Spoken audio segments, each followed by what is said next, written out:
We could describe, in fact, the papal conclave as the executive and ancient body responsible for electing the next supreme pontiff of the Catholic Church. The term conclave comes from the Latin cum clave, which means with key, because at one point the cardinals that had to decide were locked inside just to try its speed, an otherwise relatively slow and complicated process. You see, what happens inside the conclave is a case of qualified majority voting. There are many cardinals involved. Already in the case of Pope Francis, we're talking 115 out of the 117 cardinals. However, there are no formal voting blocks, no parties. This is different from what is called a qualified weighted majority voting, such as that in the European Union.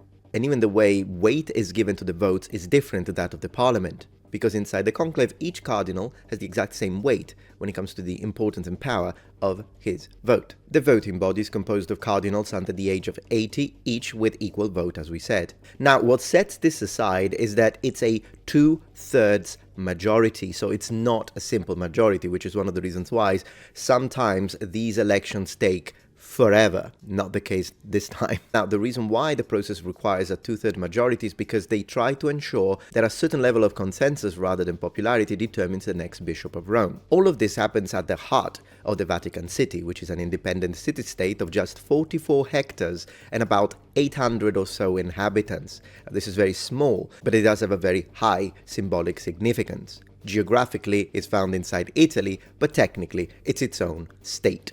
In fact, we could say the world's smallest country. Alright, all of that is great, but let me answer your questions now directly. What's up with the smoke?